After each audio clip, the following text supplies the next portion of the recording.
Hello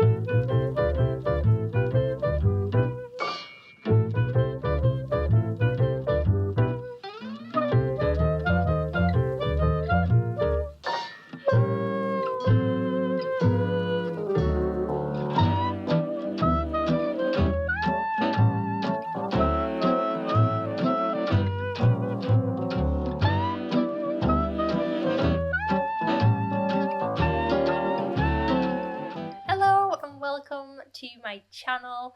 This is not the Flossy podcast. So I'm just going to start off like this.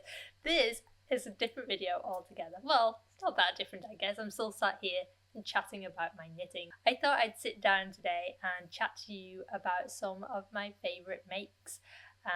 If you're new here, welcome. Normally I have my podcast where I chat about all the things I'm making at the moment and the progress and all those kind of things, and mainly about the stuff I'm working on at that time. Today I'm not doing that. I'm actually going to do a bit of a flashback to some of my favourite makes. Now, I'm not going to lie, some of the things I've made, most of the things I've made when I've been recording my podcast, I would definitely put under my favourite makes, because I genuinely normally like the things I make just because I enjoy making them. So I always enjoy the thing when I'm done. And there's a lot that would fall under my favourite makes. And there are a couple of things in this video that you may have seen before, but I wanted to try and keep it to things you've not seen and chat a little bit about why some of the things are my favourite things, and yeah, just do a little bit of looking back at some past projects. So we're going to dive right in with what I'm wearing, mainly because it's actually really warm here today. I don't know how much longer I can keep wearing it, even though I do love it. This is the second cardigan that I ever made, and I had to look up my projects list on my Ravelry account to remember exactly when I did it and to make sure I got the name right, because I always call it the wrong thing. This is Abram's Bridge, and it's from one of the earlier issues of Pom Pom magazine. And like I said, it's the second cardigan that I ever made myself, back in 2016.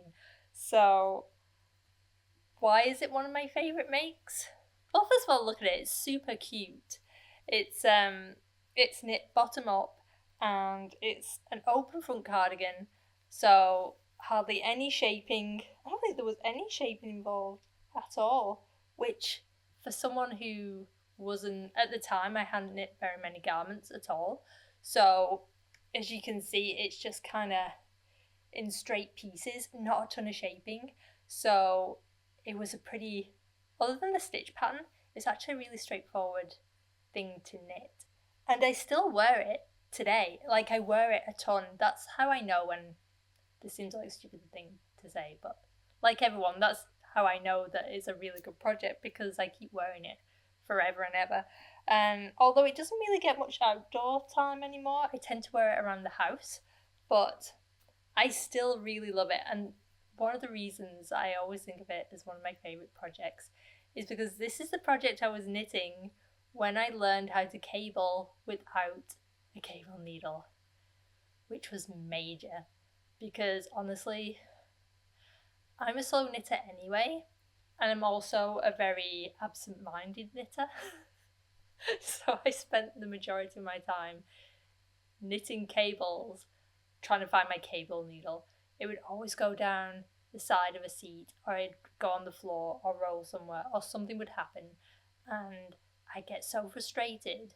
It wasn't the knitting of the cables, which I loved, it was always trying to find the darn cable needle. It was so frustrating. It's also the reason that I swapped over to Knit Magic Loop when I'm doing small circumferences, because double pointed needles, I was always hunting for the one that I'd just put down that wasn't in my work. So a little insight into my frustration at some parts of knitting.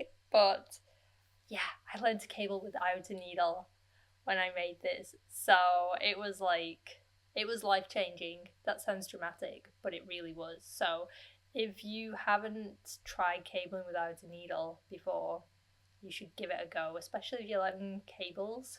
That might change everything, because it really did with me. So yeah, it's a lovely, lovely pattern. It's by Mer Stevens, and I'll put the link below because you can get it. It's a really old pattern now, but it was a beautiful pattern, and I really recommend it. I knit it using Wool of the Andes knit picks, and as you can see, that there is some pilling a little bit.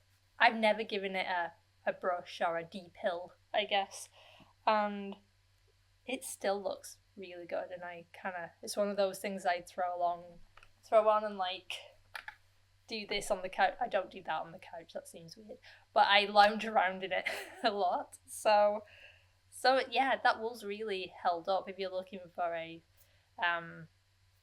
natural yarn from knit picks, Wool of the Andes is actually a really good yarn. It comes in a ton of colours. But yeah, so this is the first one I'd like to show you of my favourite makes of all time, and I'm going to take it off because I'm roasting. So next on my list are these fingerless mittens, which are actually a pattern of mine. This is Ginnell, and this is a pattern I designed a good few years ago now, and it's actually a free pattern that I have on my website and on Ravelry. I wanted to, it was around Christmas time, and I wanted to design something that was like a little gift for people. I sent it out in my newsletter, but it's not only free for newsletter. You can get it just free on Ravelry and on my website. And I still really enjoy this pattern. I am such a sucker for broken rib. I think it's one of the lovely stitch patterns, and it's so easy to do, and it's really cozy and chunky feeling. And for this pair, well, also for the pattern, I did a little tutorial on onion skin dyeing, and I dipped these into the onion skin dye for a little ombre effect, and they have faded slightly now as I'm not a professional dyer. I really enjoy it. I'm really interested in natural dyes too, just because I think it's fun to see what colours you can get. But I'm a complete beginner. Amateur. Why do I know words? I'm a complete beginner when it comes to things like that. So there is a little tutorial in there which is fun to follow, because onion skin dyeing is quite an easy thing to do, but it also isn't always super colour fast. I think you could probably tell from when you look at these now, which has been years later. How long has it been since I did that? Let's look. So these are from 4 years ago. That's when I did the pattern and released it as a free gift pattern. So that's when I did the dyeing. And they have faded a little bit, but not a ton, and I still really like wearing them. They're perfect for if you're out, because I can't be overly precious when it comes to mittens sometimes, because I spend a lot of the time in the woods with Tilly throwing sticks, and yeah, these are really good. This was Cascade. I used Cascade wool on this one, ecological wool, so it comes in like this huge skein. So I designed them specifically because I thought if people want to do any gift knitting, because I release them around Christmas, and especially if you bought that wool, which is actually really nice wool, you can make a ton of gifts to give away in a really short space of time, because they're really easy to make, and because I wanted to show them that you could really go and customize them as much as you like. I made one where I held another yarn double with it for like this mild effect, and then I did a little bit of colour blocking on another one, and I was always really happy with them. And it's, you know, I think with knitwear design it can be really hard to make a huge profit, and I know sometimes people say you shouldn't give things away for free, but I'm also kind of in the camp of it's nice to, if people are supporting you and they are rooting for you to do well, it's nice to do little free like treats for people as well along the way, and I always enjoy doing that. So that's why I made this one, and it's all now for free. It's always going to be free on Ravelry and my website. So I know it's getting warmer, unless you're in the southern hemisphere and you need something toasty and chunky. But that's always going to be there. So as it's getting into colder weather and you need fingerless mitten pattern, feel free to go and download it. And yeah, I've just always loved that pattern. The third make that I wanted to share when it came to my favourite projects has to be this shawl. I don't think I've ever shown this on the podcast. At least I don't think I have. Maybe I did, but I forget. I'll be honest, I record podcasts and then I completely forget what I've talked about. So I have to kind of go back and check sometimes. And then I have to watch myself back and I'm like, ooh. But if I have talked about this before, I'm really sorry. But I couldn't not include it as one of my favourite makes. So originally, this is one of my patterns, and it was commissioned by Brooklyn Tweed for one of their Outpost emails. And I was just so excited. I'm always excited. If I submit a pattern and it gets accepted, it's just always a massive thrill. And this was no different. I was so excited. Brooklyn Tweed was, as I got into the knitting community, Brooklyn Tweed's always been kind of there as one of the big yarn companies to try and work for. So I was just really excited that they actually accepted my submission.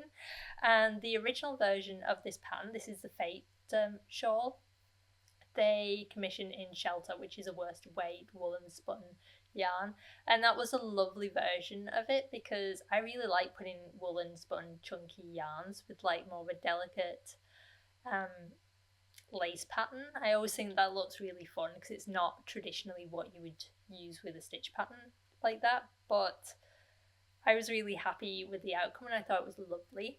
But then I always wanted it my own version, and so when I was trying to think of something to make for my wedding day, I thought, wouldn't it be fun to make Fate, but in like a lighter weight yarn and something a little more drapey that was maybe more for what I was going with for the day. And obviously in yellow, because honestly, if I could have found a yellow dress to get married in, that's initially what I was looking for, then I would have gone for that because I just love yellow. But I couldn't find one. At least I couldn't find one in my price range. Let's put it that way. And I found the most beautiful dress that I was really excited to wear, but I still wanted to get that pop of yellow in. So I had yellow shoes, and I made myself this yellow version of Fate. And it's a very simple pattern. It's just a triangular shawl with these different well, not different, just the panels of this really cute little lace motif that just reminded me of bunting that you'd see at a fete. And I thought, for my jolly day getting married to Chris, that it just felt right. It just felt very happy, and it was in this gorgeous sunny, I think this is the Fibre Co, and was it Canopy Light? I think it might have been discontinued now, which is such a shame because it's a beautiful yarn, but they have tons of gorgeous yarns. And this was the mango colourway, I remember that, and I purchased the yarn from one of my favourite yarn shops in the UK, Tangled Yarns.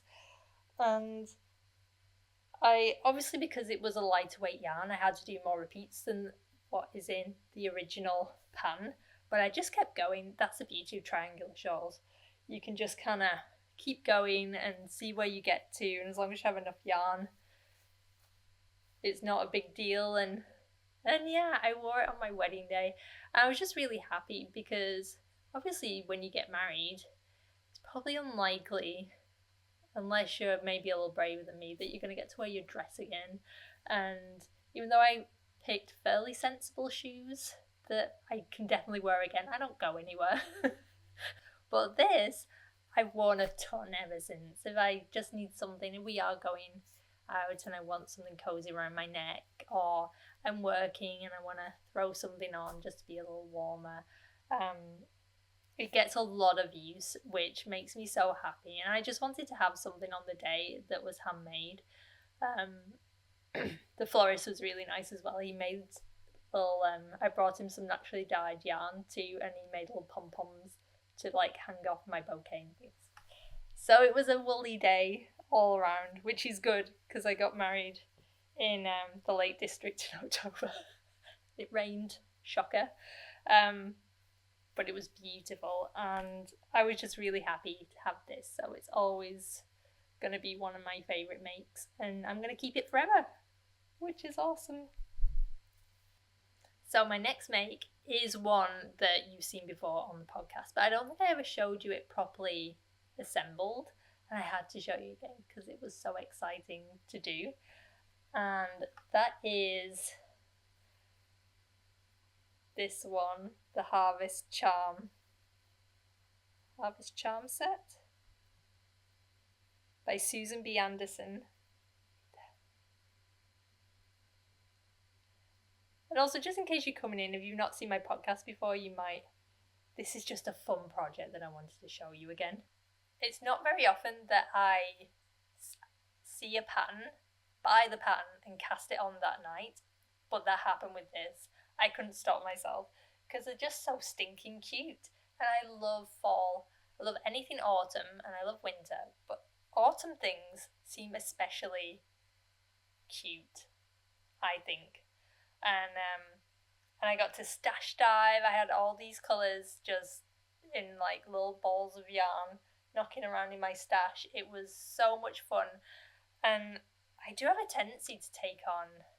I like to do a lot of sweater knitting, so I tend to have quite long projects to make, and these were just such instant gratification. It was just fun. It was just such a fun pattern. And also, I've never really been one in the past for knitting household things. So I've always been about knitting things that I can wear. But this project has kind of changed my thinking on that. Because I am such a fan of autumn. As soon as it hits, like, gets into the last week in August, I'm like, come on, fall. I just want to see those leaves turn and start having, like, old cider and things. And I just know that come the 1st of September, I'll be getting this out and hanging it over the fireplace again to celebrate autumn coming my way. At the moment, I still have it hung up because I didn't want to stick it in a bag because I love it so much. I hang it in the spare room upstairs. My sister came to stay not that long ago. She lives over in Calgary, and I got the room all nicely sorted out for her. And well, I say I did. I also made my parents decorate it. Because they were here over Christmas. And I ended up hanging this up in there, and it just looks so nice and so welcoming. And yeah, I want to show it off again as one of my favourite makes, and I can't wait to get it out and stick it on the fireplace. So yeah, that's my next project that I want to share with you again. And again, that's Susan B. Anderson. It's the Harvest Fall Charm Set, and I think it was designed for Barrett Wool Company. I'll pop the link below. So if you're looking for a fun little project come fall, you should definitely make that because it's so cute. I like hanging them up, but I think they'd be really cute, like in a little bowl somewhere too. But yeah. So that leads us on to my final knitted thing that I wanted to share with you. And again, it is something you've seen before, so I do apologise. But I couldn't talk about my favourite things and not show my pumpkin beret. As I've already said, and as you probably know if you watch the podcast anyway, I love fall, I love autumn, I love Halloween. It's just my favourite time ever. And for last autumn, I knit myself a pumpkin beret, which you may recognise these leaves from the last project because I knit some more from the Harvest Fall Charm Set. And made my pumpkin beret. And yes, I wore it out. I did. I wore it out quite a lot. I didn't care. It's so much fun.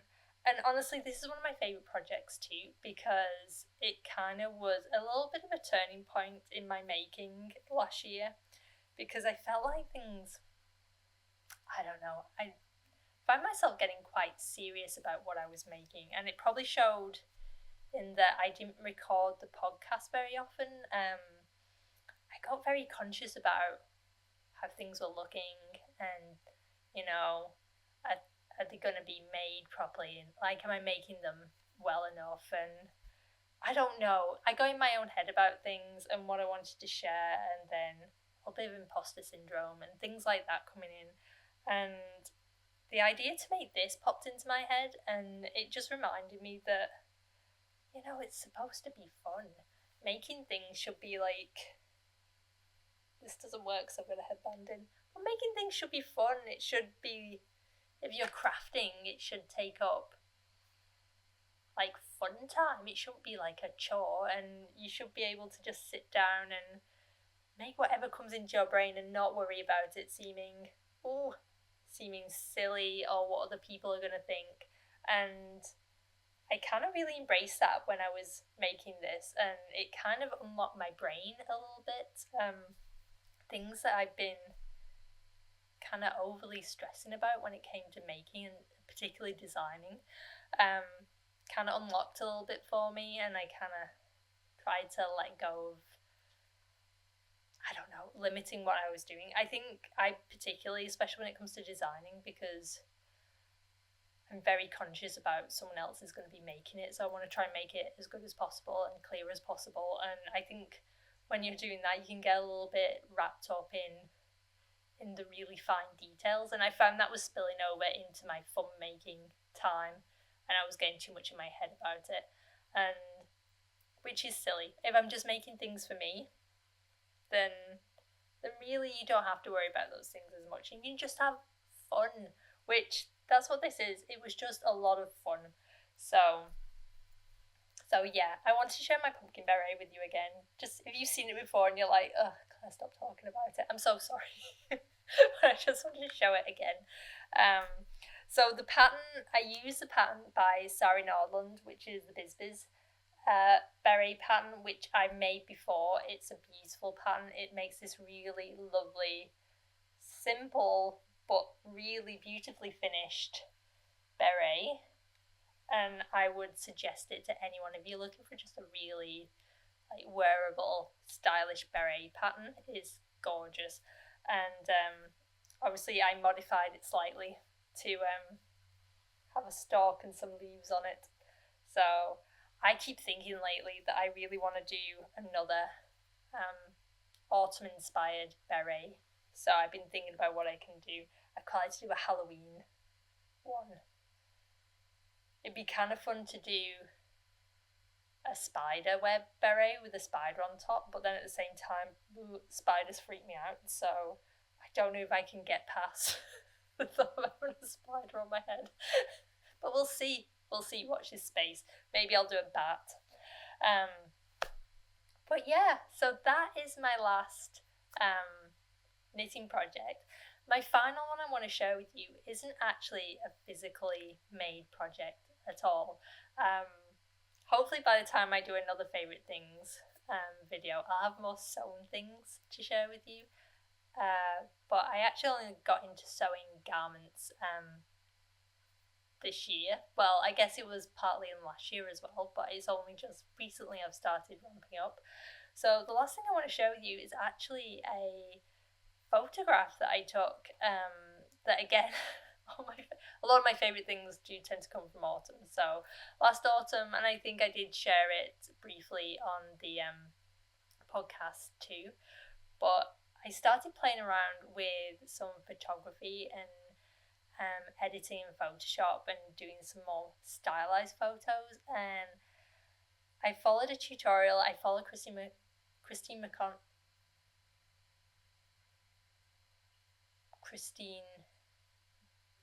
why do I want to say McGonagall? I also follow Christine McDonald on Patreon, and she did this really interesting video all about how to create photographs and then combine them and edit them in Photoshop to like merge different things to make some really interesting images. So I kind of followed that. Oh, I also follow I'm not going to be able to pronounce the name. It's Kika. I'm going to put the listing below because I'm going to completely butcher the name. But she is also on YouTube and has some wonderful, wonderful videos on taking photos and editing them and things like that. So if you're interested, you check out those two people. But I decided to play around with it myself. Actually, around the time I made my pumpkin berry, because I wanted to get a fun photograph to show it off a little bit. And I managed to work on this photo where it looked like I was levitating a pumpkin for Halloween. I did it pure because I wasn't trying to sell any patterns or anything like that. It was just purely for fun to put it on Instagram to say, hey, happy Halloween and that kind of a thing. And I had so much fun doing it. It was really, I don't know, it was just nice to do something that was very creative in a whole different way to how I usually create things. And it took a while, I'm not gonna lie, but it's something that I'd really like to try a little bit more and to explore, especially, like I said, it's hard to, I always want to make really fun, interesting photos that show off what I'm doing. I can't really afford to hire a photographer. I wish I could. That would be so much easier. And the model, because I actually really don't enjoy having my photo taken. But that's kind of part of the deal when you're doing knitwear design. At least it is for me right now. So I just always want to keep trying to improve and get better at doing the photographs. And I think it's really fun to try this different style. So it's something that I keep going back to and thinking, oh, that was really fun.